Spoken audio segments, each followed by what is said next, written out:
Else Matters with Marina. Hi. Hello. Hello. This is episode 2 of Nothing Else Matters with me, Care, and my beautiful guest and beautiful soul sister and beautiful friend tonight, who's here with me, Marina. Hi, Marina. Hello, Care. How are you? I'm good. I'm ready for this lovely experience that we're going to have. Or more likely, we always have these lovely experiences, and we always talk like this. So, isn't it lucky that you're invited in to share this with us? I know, because we're talking with you as well. Like, we're quite aware, aren't we, Marina, that even as we're talking now with each other, we have 3 cameras going, so sometimes it might look like we're looking at a different one. I got that one, I got that one, I got this one. Yeah. We're talking to you because time and space is an illusion, and you are here with us right now. So we're going to just kind of talk organically and see what comes up. We actually have a little cheat sheet. Not really. A little one. Because we were talking earlier and a couple of things came up. And the thing is, like we've said, we often have conversations that just encompass so many amazing subjects. And I always go, oh my God, we should be recording this. Yeah, I know. So this time we are. Yeah. So I'm going to kind of start though by just asking my beautiful guest, Marina, and friend, what matters to you? Oh, you're putting me on the spot. I'm sorry. Oh, I think what matters is how we treat each other and how we feel, because that affects everything in our life, and you can affect other people in the same way. Do you want to affect someone in a positive way, and even if you're not feeling so positive, do you really want to put that on to somebody else, or is there a better way? I think just sharing, being kind, caring for one another, and connecting authentically is super important. Yeah, because like we were talking about earlier, our emotions are energy, and our emotions as energy affect each other, like in our fields. Yeah, so if someone's like, if I'm really happy and I come across you and go, hi, how you going? Yeah, like, that's going to pick you up, right? It does, and sort of vice versa. Yeah. But we want to focus on the positive energy, and if you see someone who doesn't look too happy, then don't you want to? I think a lot of people would want to feel like they want to lift them up, at least not drag them any further down. But sometimes that's hard to confront in people as well. But a kind word, little compliment can really just make someone's day. Just one small thing. Yeah, I found that like whenever I go for a walk or something, I always say hello to people. Like whoever I pass on the path, I would say, hi, how you going?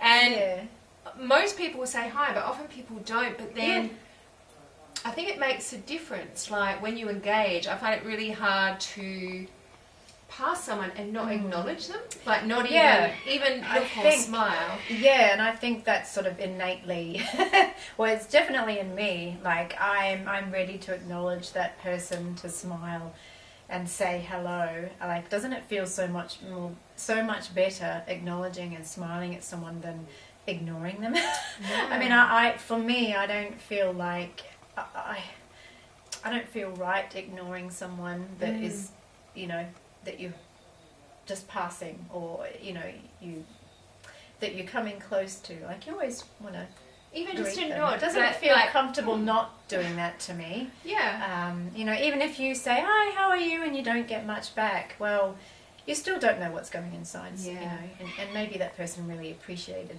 them being acknowledged. Yeah. So because we all it's that being seen when someone really sees you, because often I think in our busy life, people are just passing each other on the street. I found actually it's funny. So I've always done that saying hi, and because we're in a small country town, it's probably quite easy.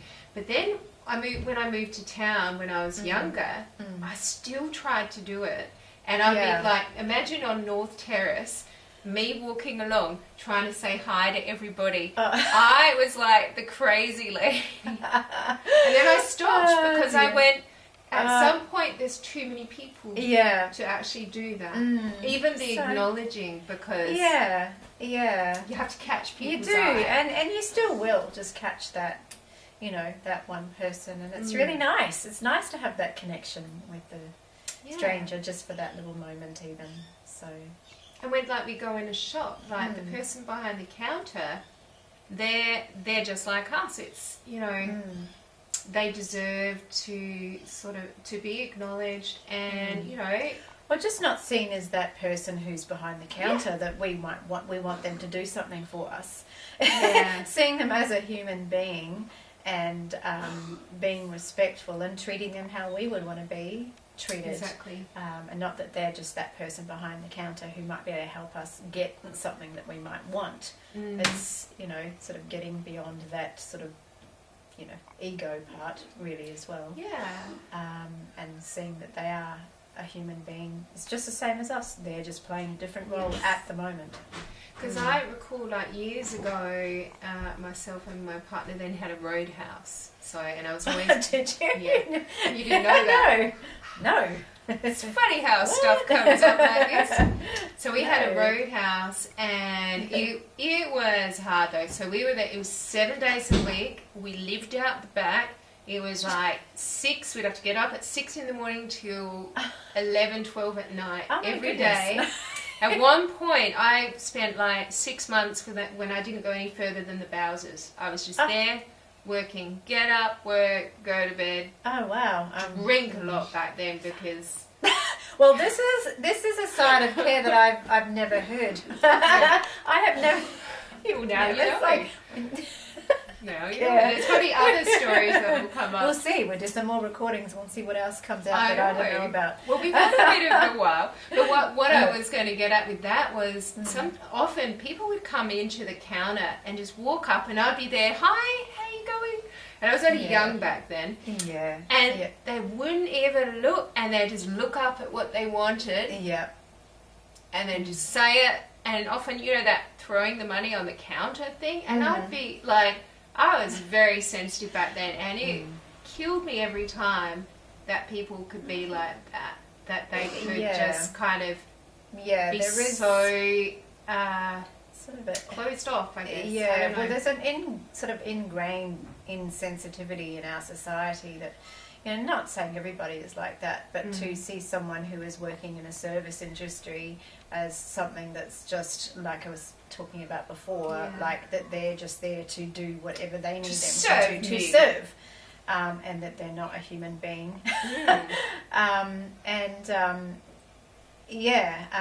think we all need to think about that when we go to a shop or go anywhere that anyone is serving.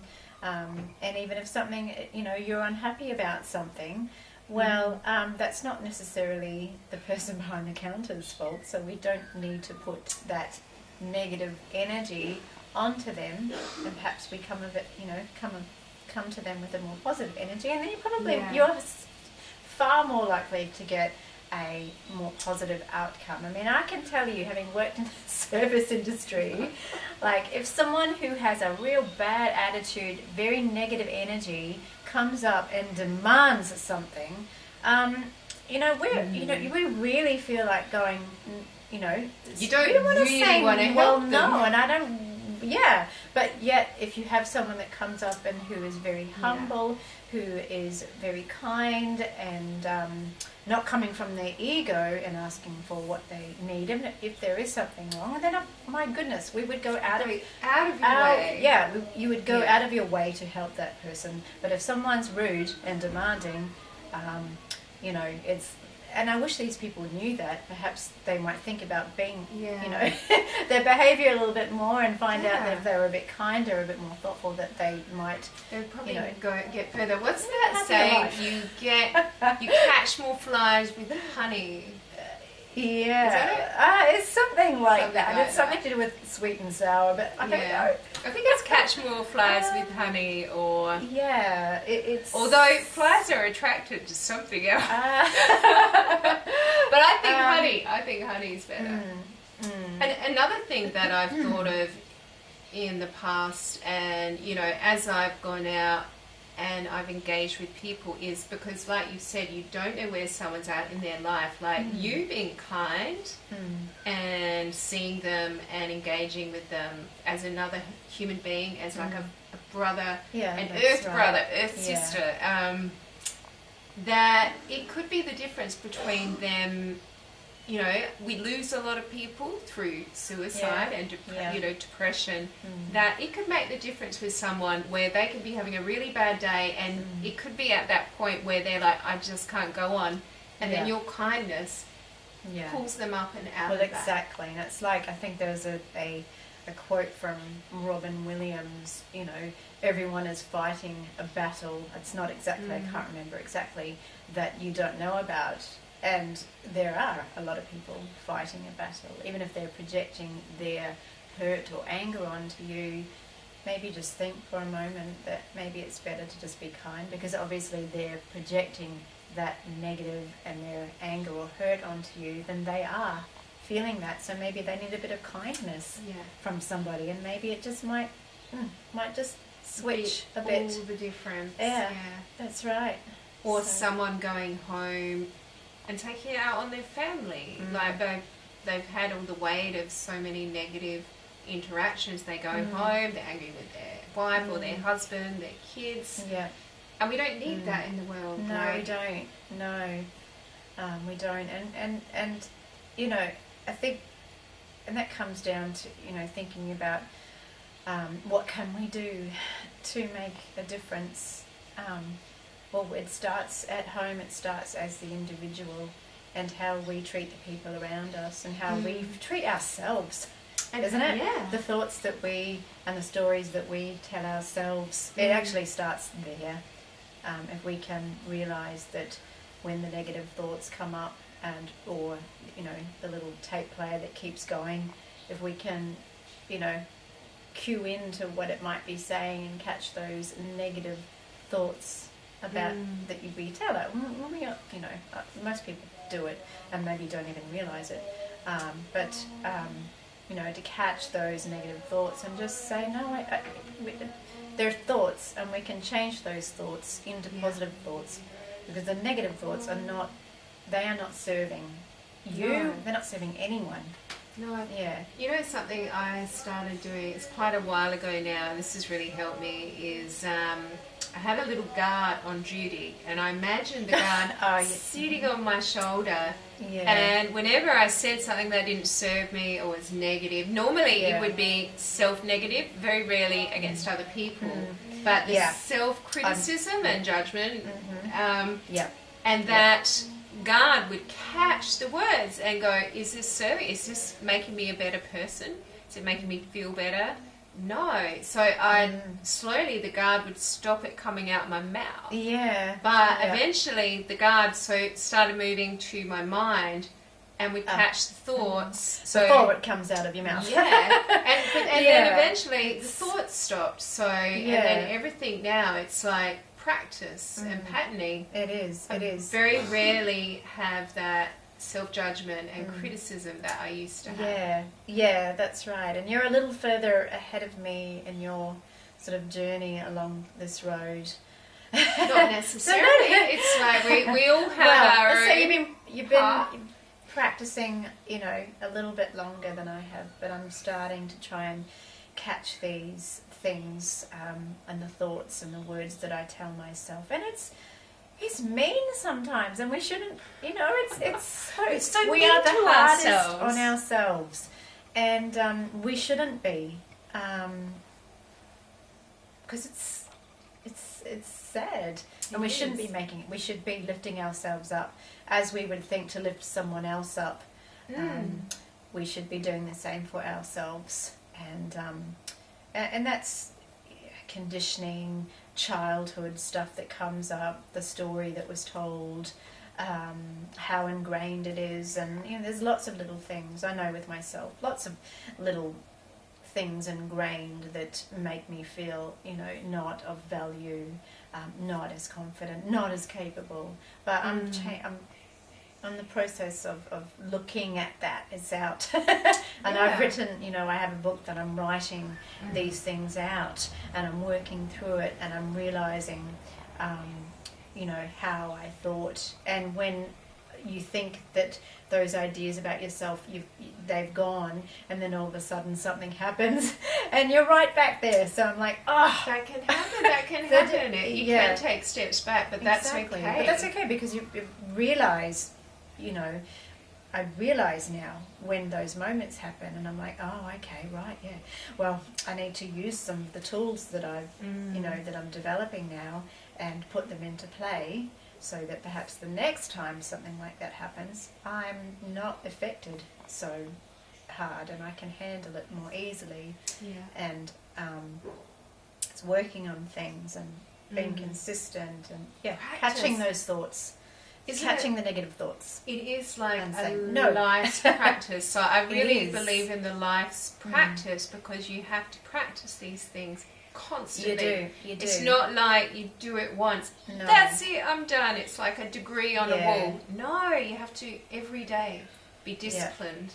Yeah. And it's important. It's important for you and your, you want to call it evolution. And wow, what a difference it can make to those around you. Yeah. If you've become this, light. And we all are light, but some of us, we dim it, and we shouldn't need to feel that we need to dim. We do. We dim our own light. And sometimes some of us can dim other people's light. And it's like, as much as we need to be kinder to ourselves, we need to be kinder to other people. We do. As well. And be careful of the story that we're telling them, just the same as ourselves. Yeah, well, that's right. And, it's like if you are feeling, not so great, well, do you choose to project that out on the world and, make other people, feel not so great?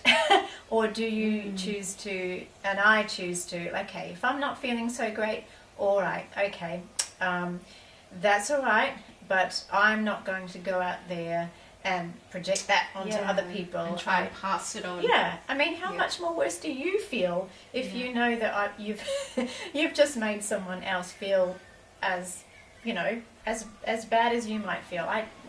No. And then it makes you feel even worse, because you know that you've made someone feel bad. I can't. I've got to, anything like that, I feel it instantly, that if I'm hurting anybody, I can't. I can't do it.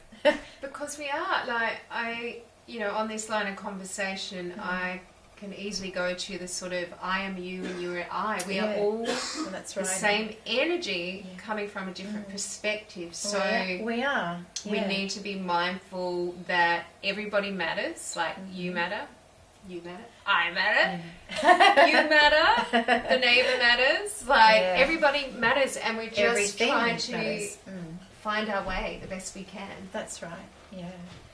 And I think through the difficulties that we come across, the challenges in life, small, big, whatever, that we always want to look at them as, what can I learn from this situation? This is a lesson, and we've talked about this. What lesson, what is this teaching me right now?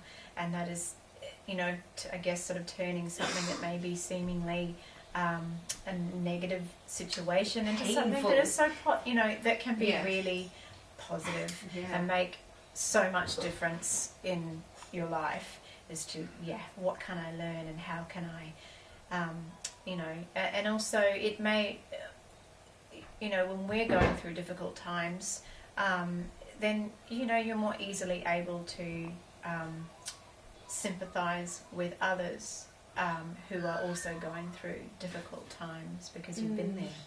Yeah. It's not. Yeah. It's relatable. Not just looking. Yeah. You get the understanding of that pain, of that suffering, and therefore you can perhaps help someone who is in that situation more so. Compassion. Yeah. Like, it's really important for us all to have compassion for other people.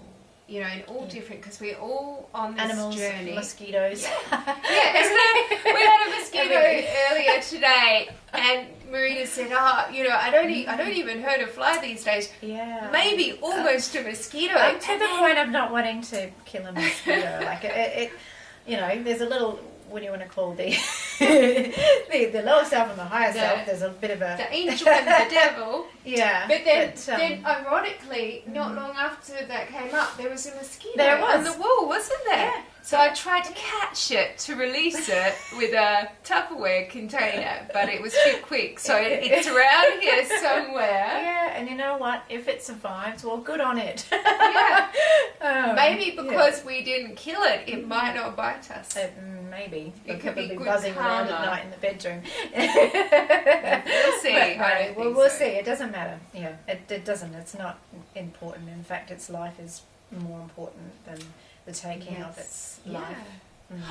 That reminds me. Now, I did write this down because we were talking earlier, and something that came up was about, because we were talking, and I remember years ago there was a thing where they were culling the gorillas, and and it's this thing where we have as humans, where when there's a mass of animals or something, we go, there's too many of them in our space, let's cull them. And it's horrible. Or maybe you just don't like gorillas. I know a lot of people are annoyed by them. Because they are noisy and they are fairly destructive, but they're only here for a short while and then they move on. So, but I mean, we live in Australia. We live in a country that's full of all sorts of animals and birds. It's amazing. Perhaps we should just embrace them. I mean, it's just how it is. It is what it is, and we need to learn to just accept that, rather than thinking, well, I don't like this, I'm going to get rid of it or kill it with some terrible force. I know. Well, I mean, we live in a country with so many, amazing creatures, and gorillas are amazing, and I find them quite funny, and their sounds are funny, but I know a lot of people complain about them. But like you said, it's fleeting. It's not forever. It's a small season. Yeah. Sort of little amount of time. Yeah, and perhaps, I don't know, it's just a change of perspective, really, and enjoy them. It's live. They're bright and light, and I don't know. I like them anyway. But there's also, like we've had, that we're in Australia, there has been culling of the kangaroos. There's also been culling of the wild brumbies, hasn't there? I think I remember, the wild horses. Yeah, I think there was. Yeah, I think there was. At some stage. At one stage. But and it's like, really, like, can you imagine as humans, what if other beings from other planets went, there's too many of those creatures them, they're causing too many problems. They're killing all the other creatures. Let's go cull them. Which we are actually destroying the planet. I mean, it's just, there must be another way, another perspective, and we do need to change. Yeah, we need to be more mindful about the fact that all life deserves to live. Yeah, and we live on Earth with beautiful nature, and just the taking of some other creature's life is, I find it very difficult to think about taking any, and I like, in Buddhism, the one thing that kind of really stuck with me, and there are many things, but is harm none. And I like that, and that has stuck with me. I've faltered with mosquitoes, Yeah. but you know, I like that general idea of harming none Yeah. in any way. Yes. Yeah. And even a lot of times it's out of fear, like if you think of spiders or snakes. Like I catch and release spiders. I haven't had any snakes, but I wouldn't want to kill them. But No. they are just trying to exist. And if they come into our space, like we don't want that. I do No, understand. we don't want that, and there are dangers, but you know, we don't have to kill them. We can call the snake catcher. And there's lots of snake catchers in Australia, as there's lots of snakes. So if we just took the time to, you know, get them to come instead of getting the old shovel, or I don't know what other people do, but yeah, I mean, this is where we live, and I don't think it's right to take a being's life. No. So. And even spiders, though. So even like I used to be scared of them once upon a time, but then I realized, oh my God, look how much bigger I am than the spider. So even if you think of even if there was a giant the size of my hand, look how big I am. Can you imagine the poor huntsman just going, oh my God, there's this huge four-legged creature. Yeah. How weird. I know. And you know, in the past, I have killed a huntsman, but I felt absolutely rotten after it. I felt awful. Yeah. And I thought, no, I can't do this. Not again. It may look big and scary, but I will still try and get it and catch it, even if it's like a broom, and quickly. I find the Tupperware container with like a gift card or something, like a Christmas card, old Christmas card. Like I've kept a few cards in the past just to slip it under there, or a glass, depending on the size. Yeah. And just take it outside or take it out into, on the street. I do, yeah. And often people, you know, have seen me do this. They say, "Oh, you know, that's so good. You know, you're so kind, you're so good, you know, I know I wouldn't do that." But I'm like, give it a go! It's just you know what? Why not? If no spider was poisonous and they didn't have fangs, we would all have them as pets. Can you imagine our children would all want these furry little creatures they might do. running I around? mean, yeah, I've held a tarantula. Really? Wow. Yeah, and they're quite weighty. Are they soft? They're sort of spiky? soft. They're mostly soft, really. And they just move so slowly. Wow. Like little I see fluffy- them like, Yeah. which is a bit creepy, but that's better than if they were like all over the place. Yeah, that's just our idea, our mentality about it, and we need to change those perspectives. Maybe it's the movies that we've The seen. movies definitely, you know, have a huge influence over many things, I think. And that's something else we were talking about earlier too.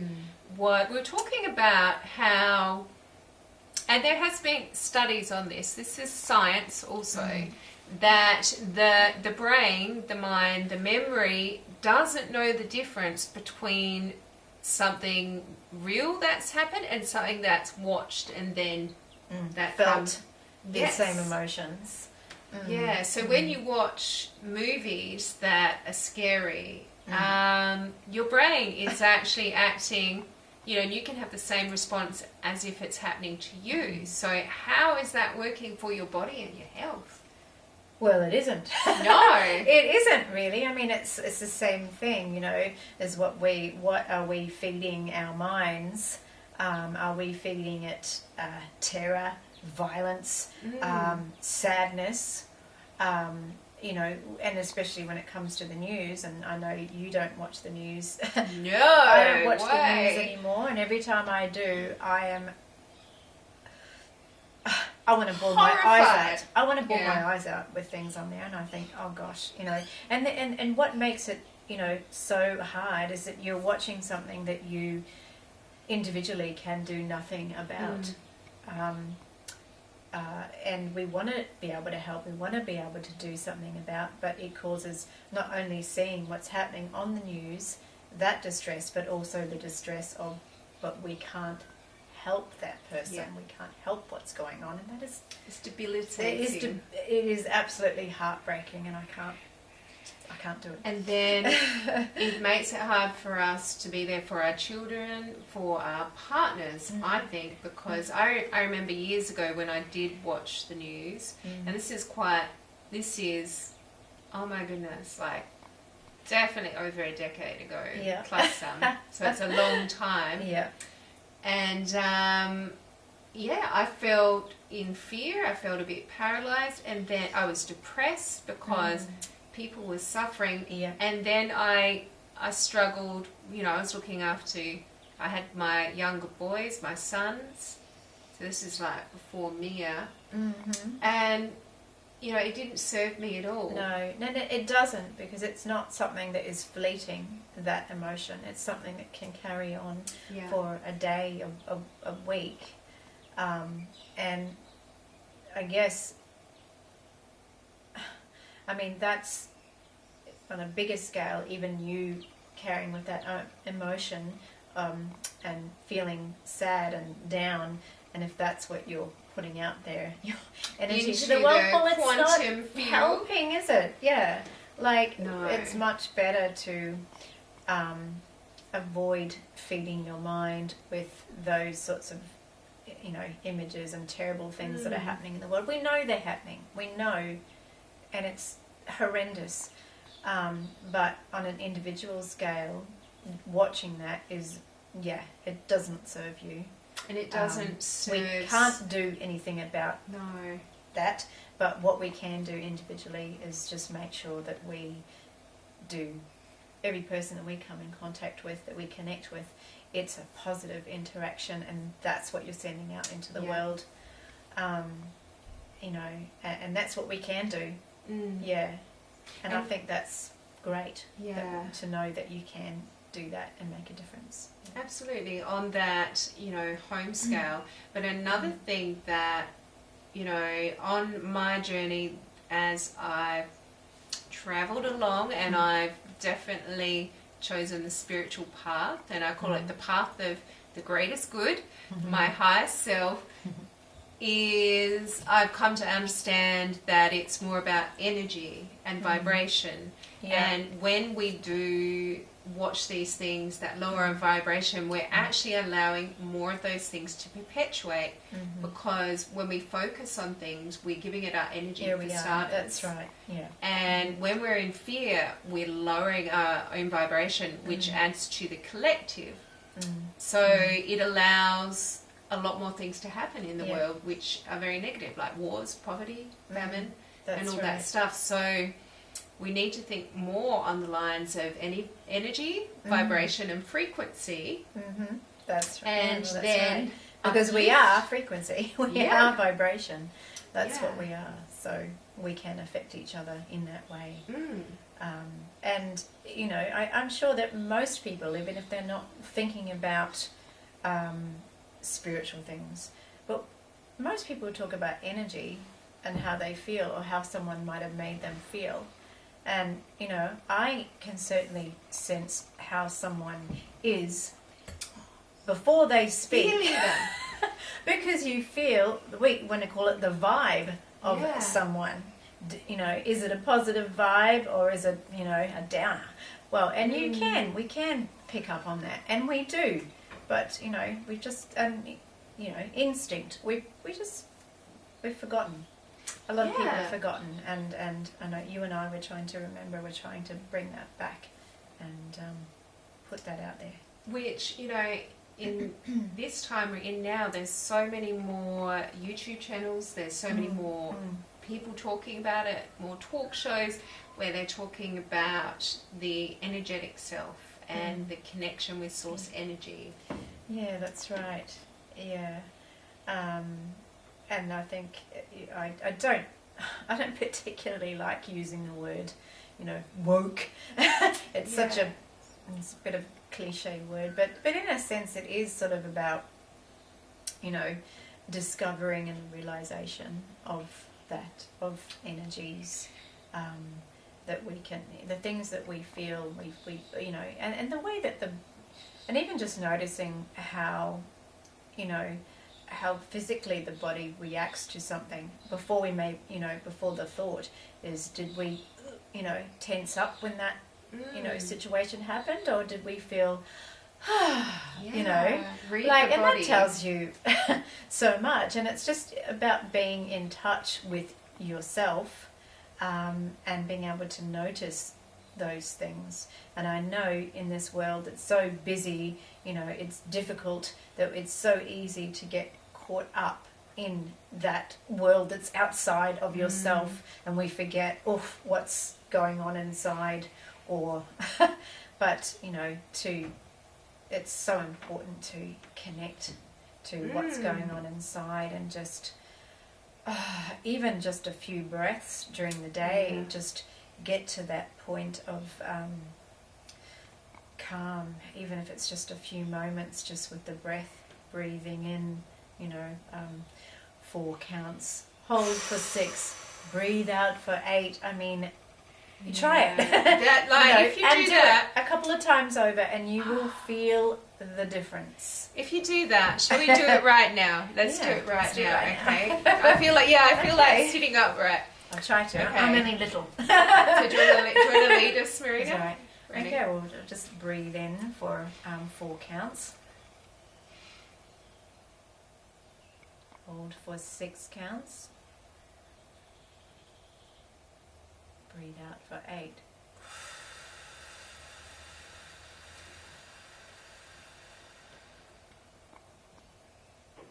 And I know it's probably boring watching this breathe. But doesn't it feel good if you did that?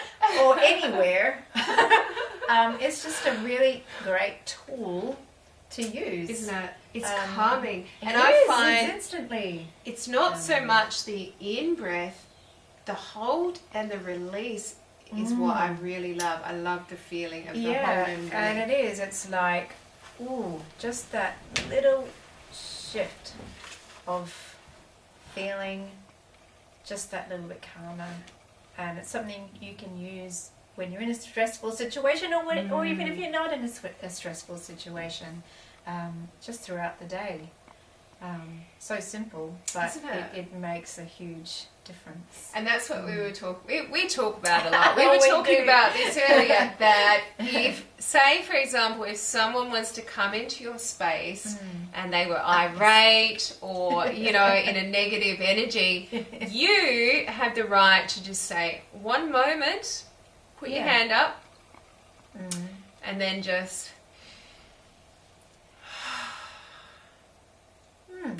Okay, yes. Now I'm ready for you. And just, I think even just doing that, it would take people off guard. So even somebody who's like, you know, might be used to people being kind of frazzled. Well, I think a lot of people have, it's very practiced in them, and so they're used to people getting frazzled and, you know, and reacting in a similar way.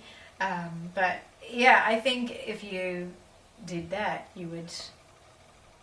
Maybe you could shift their perspective. I think so. Maybe they could, you know, look, not everybody, but you can you can try. I just feel like saying, though, if you are a frazzler, not a frazzled, and you're someone who does kind of feed off frazzling people, I'd like to say, please, like, think of the bigger picture, like what you're doing in the world is actually creating a lot of negativity, a lot of depression, a lot of destruction, and just pause yourself for a moment and take that breath and think, is this who I want to be? Because if you really think about it, I think you might go, you know what? I think I want better for myself and other people. And I think if you allowed yourself to really think about how you actually felt knowing that you had done that to someone, that you had affected someone in that way, honestly, I would think that you probably wouldn't actually feel that happy about it inside, deep down. That reminds me of another little... I have a little story. Years ago, I was a checkout chick. Oh, long time ago. And I remember, and when I was younger, I was really very shy and quiet, very introverted. And I remember, you know, standing on the checkout all day for like 8-9 hours. You know, at some point there'd be a break. But I remember there was always this one old guy, and he was probably, I don't know, in his 70s or 80s. Yep. And he was always so mean and grumpy. Yeah. And I always dreaded it when I saw him coming, because I'd know he was going to make me feel bad. Yeah. And I remember one day he came through the checkout and saying, grumpy and mean. Yeah. And I just broke down crying. That one day, yeah, I couldn't handle it anymore. I just started crying.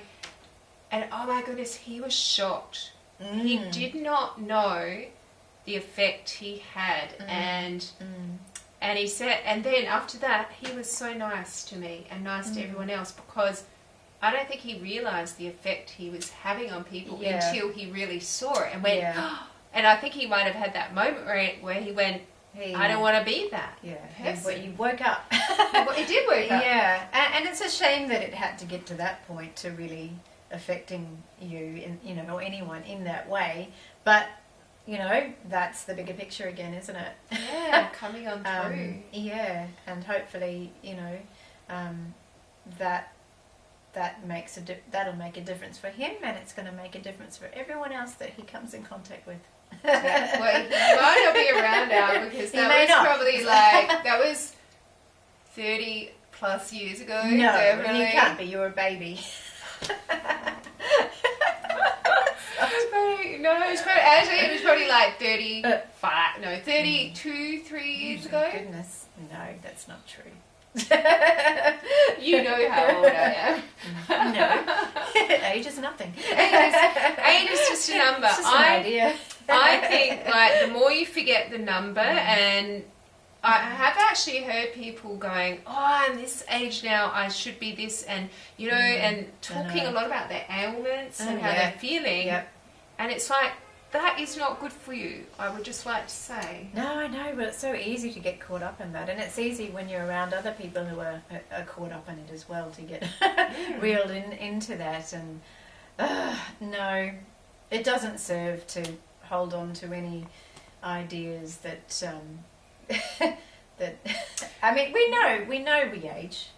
We know the body, you know, gradually. At some point. We know that. But we don't have to, as we said earlier, give any of the seemingly negative things that come with age any energy. We don't have to focus there. No, because... We focus on, you know, the positive side, and we don't have to give it any energy. Because also something I've realised is your body is listening all the time. Yeah. Like whatever you're saying, if you say, now this is a good one, you know, I'm always late even. Well, that's not your body, but you'll probably be late. Or that, all I have to do is look at that cream bun, and it goes to my bum. Well, that's exactly. And that's what happens, and because your body listens. It goes, and it does. Okay.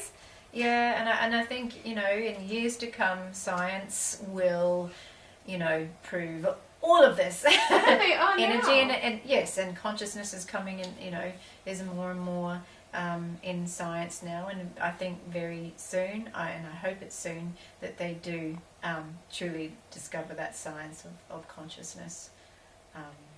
Well, we were talking about that with Kelly yesterday. Remember we were talking about that example with the experiment they did where they had a group that went and practiced shooting hoops, and then they had the group that only imagined in their mind shooting the hoops, and then the group that did nothing. They didn't practice physically nor in their mind. And then the actual group who imagined in their mind either did on par with the ones who practice or better, I think. Yeah, I can't remember, but there was definitely an effect in the muscles, in the coordination, just from practicing in the mind. And that's the same with piano. Like, I learnt piano when I was younger, and sometimes I practiced in my mind, and that's I could say it's as good as practicing physically as well. Yeah. You can practice in your mind specifically, purposefully, focused, then that's just as good as practicing physically. Or even, doesn't it come up yesterday about exercising? Like you can imagine exercising and the muscles also respond. Yeah, there was a response, which is very interesting. Not that I'm saying we should all just sit there on the couch and just imagine doing exercise. I don't think that would fully serve. But it is interesting to know that there is a response in the muscles to what the mind is doing, is telling them. Oh, can I just say mind over matter? Haven't you heard that before? Yeah, all the time. Yeah. Yeah. And then what is matter? What is matter? Never mind. Yeah. It's all very interesting, and I'm learning all the time, listening, reading, sensing what's going on in my mind, and it's exciting. It's interesting. It's inspiring. And not every question can be answered, but that's all right. And you just keep reaching for more. That's right. If it feels good, then that's the direction I will go in. And we should all go in. We should use our emotion as our compass. As our compass, our inner guidance system. That's right, and which it is. Yeah. Yeah. Isn't it? Yeah, and I've found that, like, once I worked out, which I worked out through a lot of reading and learning and watching, and then, you know, a lot of connecting as I went further and got into meditation, is just that connecting. So then a lot of information comes directly through, you know, the higher self, source energy, is that our guidance system is our emotions. So we can guide ourselves. If it feels good, then follow it that way. If you're feeling it doesn't feel right, you feel scared, or that the tension in the body, you know, then you're further from your path. It keeps you on your path. So it's actually quite simple. Really. It is, but we have to be aware and in tune with what we are feeling. Yeah, and not using, like, I know we're having a glass of wine here, so at times, you know, don't use the false feelings of, like, having, you know, I drink a couple of glasses and I'm okay, and I used to drink, not a day, I used to drink more, and I think a lot of it was, you know, for different reasons, like, you know, maybe when I was younger, I was much shyer, and maybe it gave me a little bit of courage, Dutch courage. Yeah. And I lost some of the inhibitions. Yeah, absolutely, it does. It does. But I mean, ultimately, we don't want to have to use anything like that. We don't want to have to use any substances. We want to be able to find it organically within ourselves. Well, through meditation, through living a life that's got some fun. You know, we're talking about singing, fun, dancing, eating well, sleeping have some well, fun. Play. Yeah, that's right. And it's about balance. Yeah. And that's the trick too. It is difficult at times to. Because that's what I think we're meant to be doing. Is we're meant to be helping ourselves to feel into our greatest self and helping each other by doing things like talking about it and saying where we're at honestly. And I'm so happy to say I've struggled. I've had painful times. I've fallen over many times. Luckily, I keep getting back up. But now, from all that I've learned, I'm at a really good place, and I don't think I've been happier in my life since. Like I said, I was a kid, you know, where I am now. It's quite, it is, it's amazing. And would you take away those struggles? No, because because of the struggles, that's why I am where I am, so I would never undo anything. Yeah, and I've had struggles as well. There's been some very difficult times, but there again, I wouldn't change it. No, because it's given me a different perspective on things, a broader perspective. It's. I think I've always been a very empathetic person. That's always been very deeply in me. But I think, you know, even more so through my own experiences that, you know, weren't seemingly positive, has given me an insight. I can put myself in other people's shoes who might be in that same situation. I'm able to see and feel where they're at. And that's how we grow, through difficult times. Because if we all had it easy and it was all chilled and it was all easy and everyone, I'm not sure how, I don't know how we could grow. Well, that's that. How do you really know happy unless you've known sad? Yeah. So we need to have that sort of, the contrast in life in order to put things into perspective and really feel it. Yeah. I mean, mind you, you know, I've had the pendulum swinging quite, you know, far either way, but now it's a bit more like this. I still do have contrast. Yeah. So I still know the difference between happy and sad, but in a really good way, to a point now where even when it's in that not so good area, I'm really okay with it because I know it's going to pass. That's really important to know when you're in a moment that you're not enjoying, that it will pass. Yeah, yeah. And it's something that I always held on to, even when I was much younger, even when I was going through breakups with boyfriends and I was heartbroken and I was on the floor bawling my eyes out. Even then, it's like, I remember just allowing myself to feel that and go on the floor and cry and bawl my eyes out.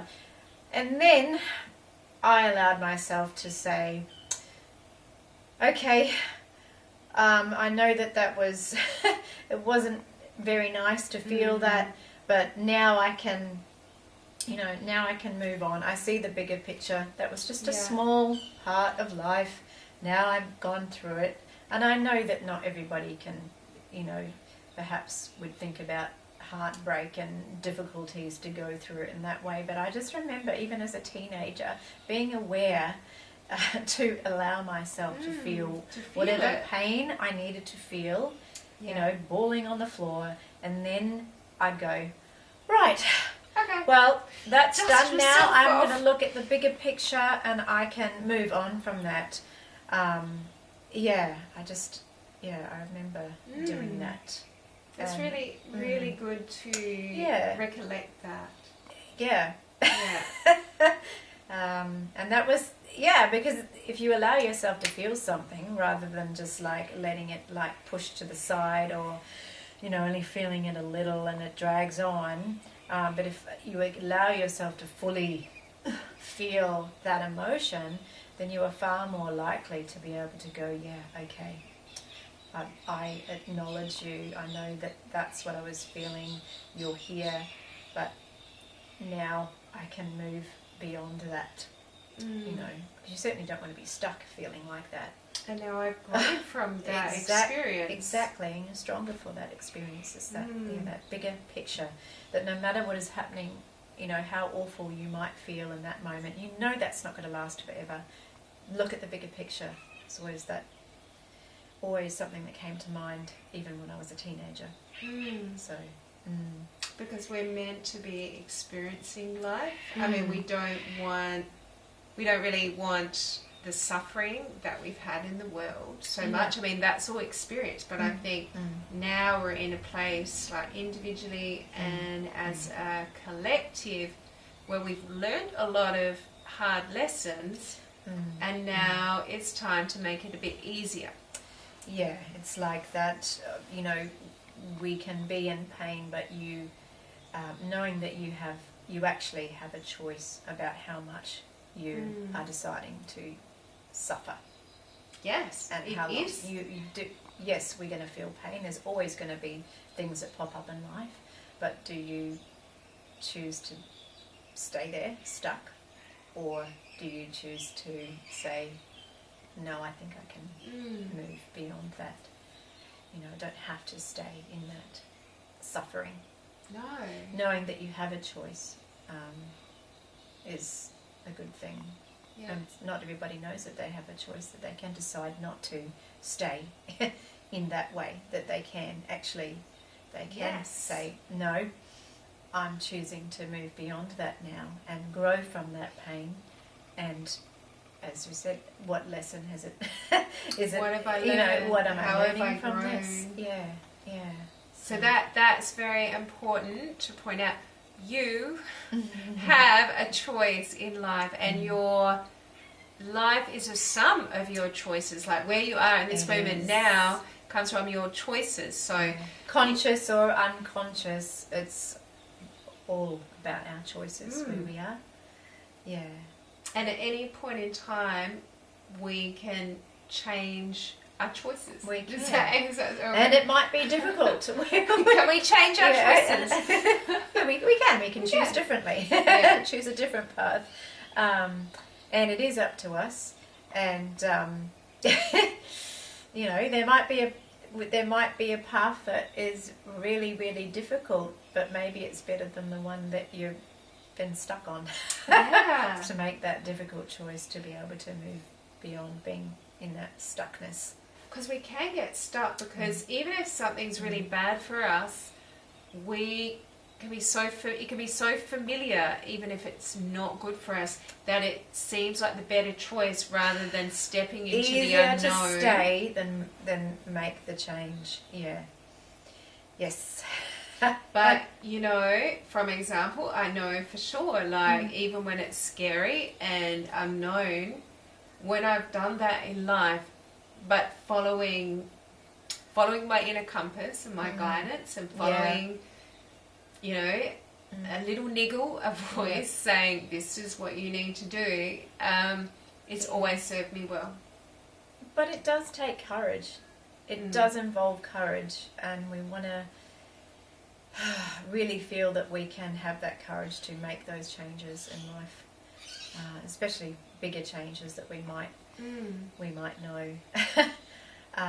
But it does take courage, and how amazing knowing that we've had the courage to make that change when we have made that change. It's huge. I mean, it is huge.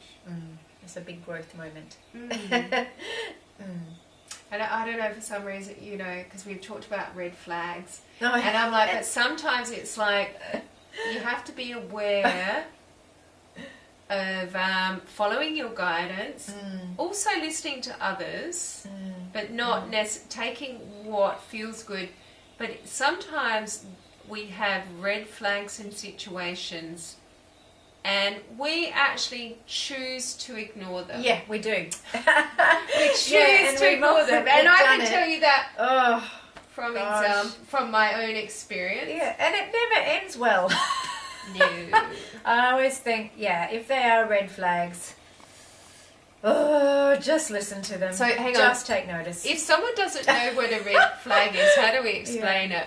I guess it might be a little either feeling that we might get from someone that we're with, or situation that, you know, that feeling is like, it could be a little bit of dread, a little bit of anxiety, just that gut feeling. Or it could be something that someone does that just doesn't, or it's something that doesn't align with you. Maybe you're out to dinner on a date, and this person seems lovely and they're really good looking, and you're really feeling that, like, you know, attraction and chemistry. But then, you know, they're rude to the waiter or something.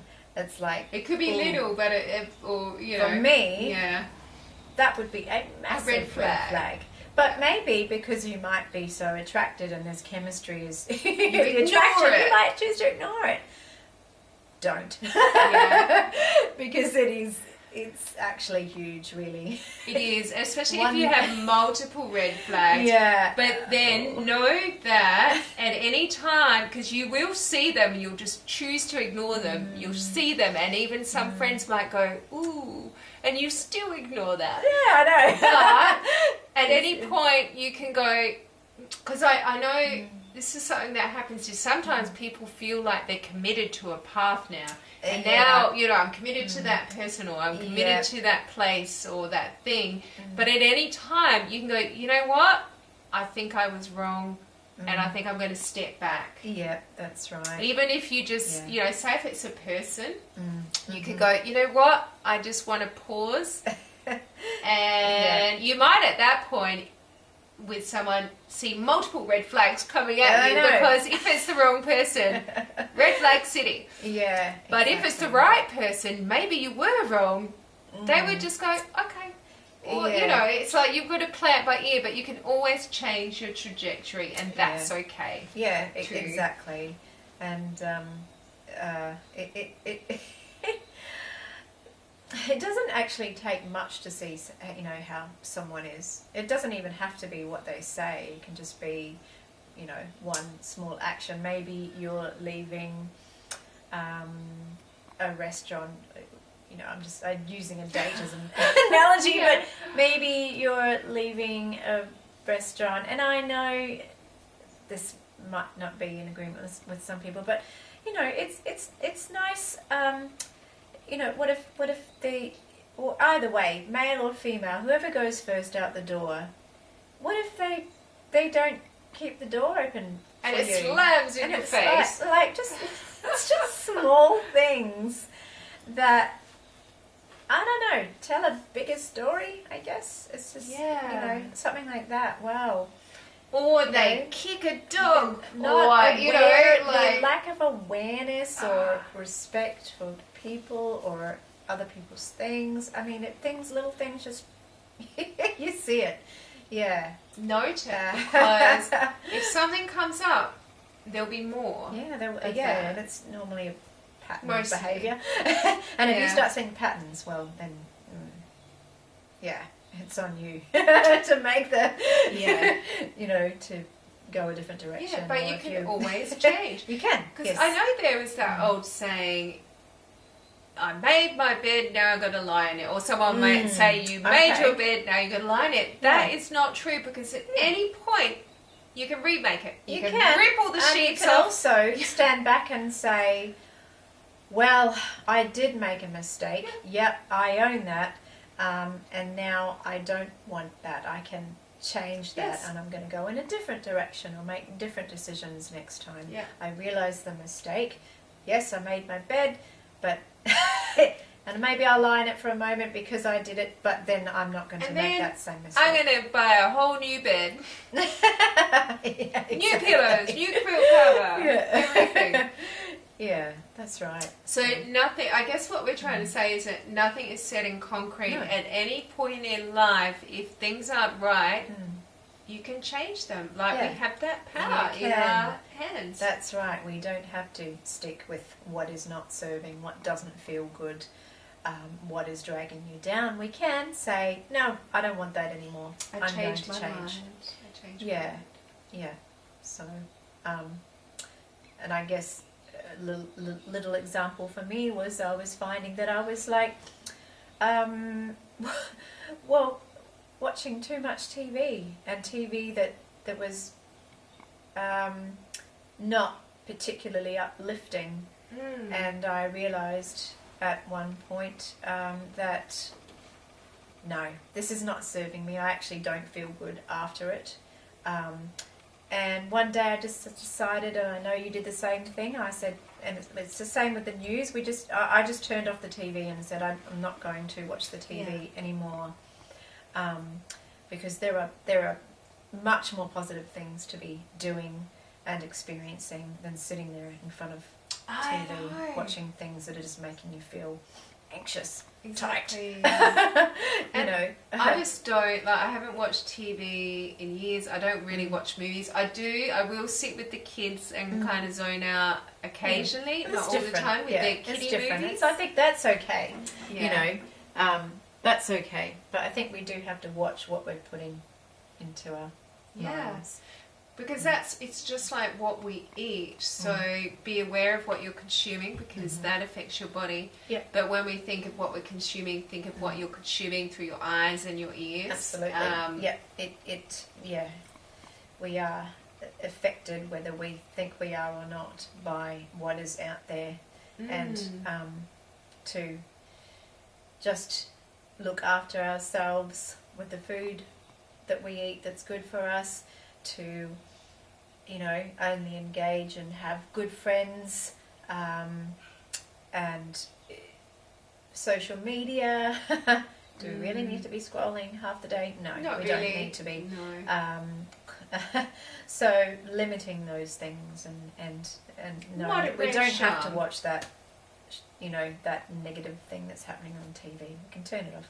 We can do something else. Or watching the news in the morning, in the mid-morning, the after lunch news, or the early evening news, then the later news. It's like, oh my goodness, that's like... Go jump on the trampoline with heavy. The kids. They're home. Heavy.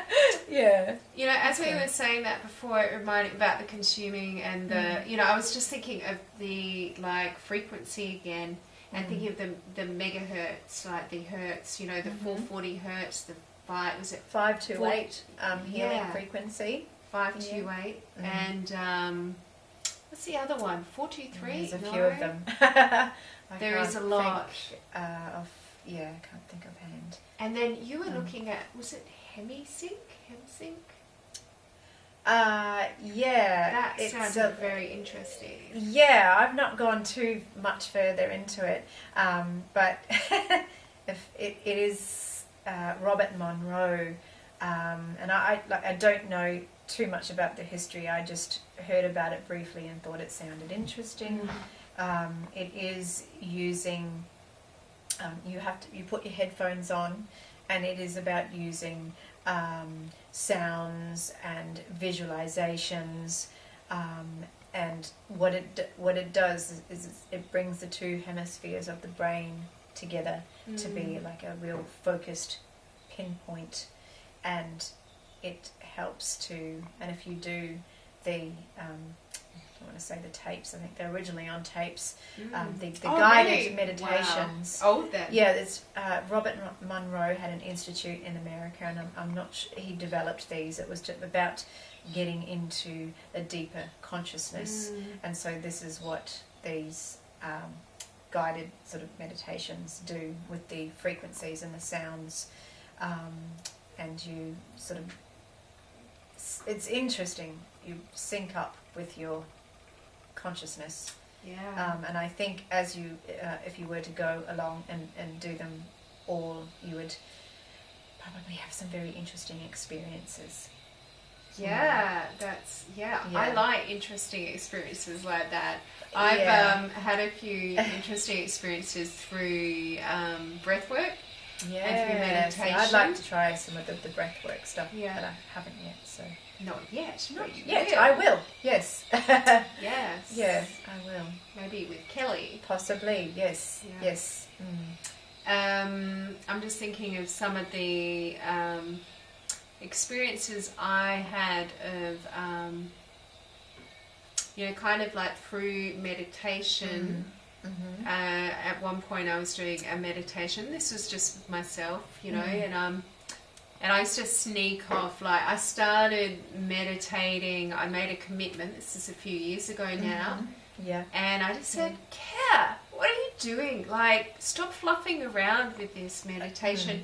Commit to it. And I made myself a promise to do it every day before I got out of bed. I said at least 10 minutes. I'm going to sit there and I'll put on my meditation music and go from there.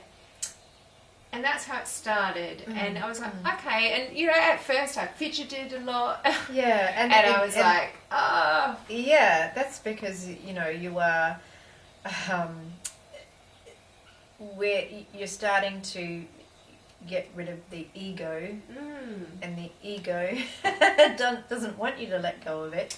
So it starts to bring sensations into the body to prevent you from going into that focusing in deeper, past, beyond that ego and the ideas that it has.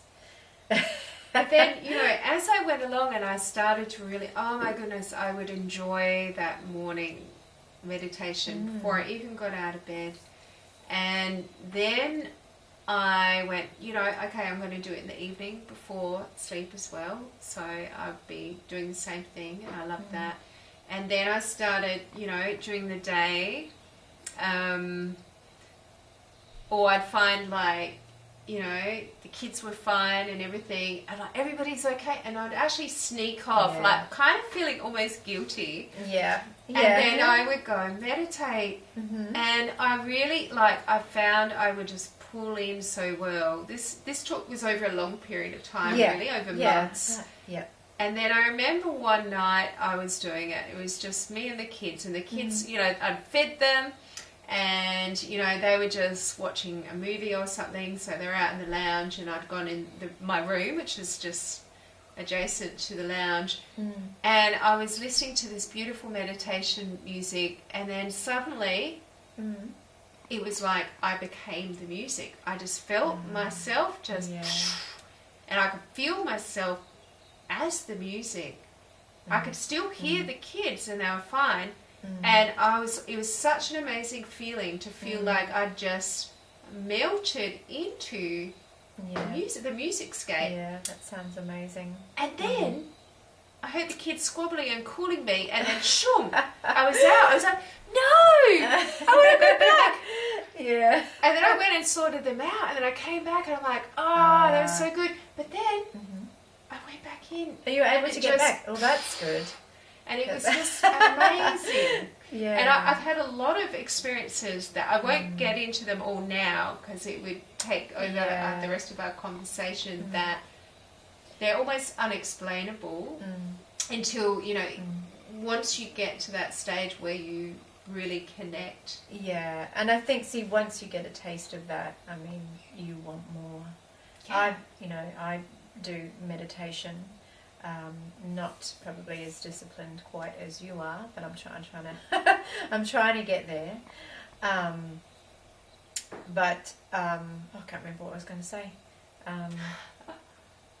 We'll wait. I need to do some more meditation, so my mind has a bit more clarity. It's okay, we can wait. I'll just, you know, I can sing a song or tell a joke. It'll come to you. At some point. But anyway, it makes a difference to the day meditation. I think probably what I was going to say is that once I started, and then I started to experience that, just that, you know, I think one of the first things I noticed when I started to meditate was to just, when you get to that place in between the thought, I just felt a smile come onto my face. It's that, you know, just that inner peace. Bliss. And even if it's just for a couple of seconds. That's I mean, that's it. I want a bit more. Let's go there again. Let's try and feel that a bit more. Because there is more inside. So much to discover. It's like the inner, like when you go within, it's so expansive. It's more expansive than this world we're looking at. The inner world is the whole universe. And everything, like, as I have learnt, is like when we go within, like we project our world from within without. But often, you know, in the world, we look at what is, bring it back in and project it back out, and we get stuck in this cycle of what I see, I'm bringing back in here, I'm going to project it back out, and we get stuck in this hamster wheel. Yeah, that's right. But when we can really go within and realise that we're creating our world, like we can create anything. We can. We can. And I'm getting there. We all getting there. We're all just trying to get there on our journey. But and that's it. Yeah, is that persistence, and I think practicing meditation every day. I like 2 or 3 times a day, even if it is just for. Yeah, even if it is just for 10 minutes. Yeah, even if it's for 5 minutes. 1 minute. Yeah, with that's the all breath. You need to just take connect. 3 breaths and intentionally connect with that part. It is. We talked about intention, so important as well. Yeah. So you bring that living consciously, like right. the way we want to be in the world. Like if you're conscious and you choose who you want to be and how you want to interact with people and the world that we want to have, like we can actually change the world from within. Like we don't have to go out with placards, we don't have to go to war, we don't have to go and protest. We can change it with our energy and our intention and our conscious choices. Authentic energy, yes. Not any pretense. That's but finding your authentic self, I think, is important. Authentic, sovereign self. Yeah, that's right. Yeah. And I think, like, if I go back years ago, even to being quite a young child, and then as I got older, I was always searching for something, and I didn't know what it was. I didn't know. I just know there was something I was looking for. I had no idea, but I'm looking, and I know through my older teenage 20s, I actually, drank a lot, smoked a lot. Stuff we haven't talked about in depth at all. Well, we are now, all together. But in that, and I tried different drugs, but I was trying to, through that, find something. I was also trying to numb this feeling of, loss, emptiness, hollowness. So there was a numbing along with a trying to open something. And I still didn't know what it was until really not that long ago. And I'm like, I am searching for myself and my connection. That's right. My connection with my greater self, which we're all connected, so we're all part of it. So that's right. And that was what I was looking for my whole life. It's like that's right. I mean, that's that separateness that people feel, forgetting that we are actually all connected, that we aren't separate, we are connected, and we're connected to everything. So I think just knowing that can be very comforting, that we are all connected. No one is apart. We're not apart from anything. Even this chair. No, exactly. So it's interesting. Hi, that's my son and his friend. Trying to be quiet. Yes. He was trying to not disturb our recording, and then he stopped to wave, and he knew I would wave back. But that's okay. That's all right. You might have heard him earlier stomping down the... That's all right. And I thought, I won't draw attention to it. No, I don't know. How's that? How are we going there? Are we right. over? You were over. Over an hour? So we're an hour and 22 minutes. Hi. Wow. I just looked and it was like 1, 2, 2, 2, 2. Yeah. So we can, that's pretty good. Yeah, I think we covered a lot. And I think, as the journey goes on, we can, what we could do is we could, write down, we actually could write down more points. So, but if we think of it along the way in the natural conversation, or you think of something that might be interesting to talk about, I think we could write that down, because there's so much stuff that comes up. Because I'll just say, this was organic. Yes, we wrote 2 things down earlier. But there's so many things that pop that up we could say. Yeah. So maybe next time, because when I wanted to do this, I wanted to do it sort of organically and just like when we talk, because we don't plan our talks. No, you don't. They just kind of evolve. But then there's certain things that we might really want to talk about. So just to have the idea. And we might discover more about this along the journey as well. I mean, we're all discovering, and you know, I'm still quite at the beginning of it, so I think there's going to be quite a bit more that's going to come up. What a big, beautiful adventure! Yeah, it is. And we're actually taking it all together. Like, we're taking this journey together and our friendship journey. Right. And we're taking this journey with you right now. And, you know, just one adventure. Let's kind of like all embrace the fact that we're all in this together. And we can make it wonderful. Yeah, we can. Like paradise on earth. We have to decide to do that. Yeah, and we can. Yeah, no, we can. We are. I choose to. Do you choose to? Definitely choose to. Do you choose to? Let's do it. Let's do it. I feel like doing a Shazam. Do you remember Shazam? What's that? How did that go? Do you remember that show years ago? And they had the rings and they would go like Shazam. And then this like genie person would come out like a superhero. I don't know. I lived in New Zealand when I was like, so I might have missed that. Look it up. I used to love that show. It's a cartoon. I definitely might know it. Yeah, Shazam. But it was a bit of a like a high moment, like. Okay, all right. Well, yeah. Okay. Well, we're gonna call it. Shall we call it a wrap? I think so. Yes. Yeah. Thank you, Marina. That was just beautiful. Like. That's all right. So this was like one of our conversations, but we're sharing it.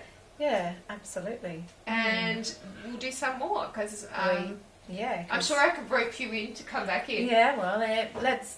Yeah, I'll gather my discoveries and and experiences and see what comes. Yeah, maybe jot a few things down that you think would be good, because I think maybe dreams, because we've been talking about that. Yeah, and, so interesting. That's another whole thing. But isn't it nice to share this stuff? Like I find when we share, and you know, when I share with people, and then as we're sharing, it helps me to grow. Definitely, and you know, and that's where that I know that's where I want to put my energy into self-discovery, into consciousness, into being awareness, into things that are positive and kindness and compassion, and we can we have that.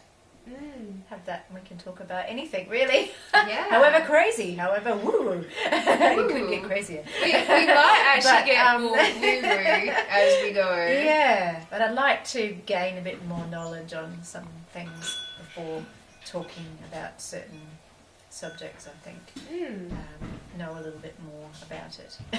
It is good to know stuff. Yeah, I find like the best thing is when you know you have an urge and you want to know something, and then you do research and you do seek it out, and then also allow your higher guidance to give you information. Yeah. But between it all, you know, come to the conclusions. Yeah. That work. That's right. Yeah. For you. Okay, we're going to stop it there. Yeah. Thank you so much. Yeah. Oh, you're so welcome. And thank you for listening and sharing this conversation with us. And we're going to probably go off and keep talking without the camera. We will be. And we will finish our little bit of wine left and water. And I'll be back another day. Thank you very much for coming. Love you lots. Good night.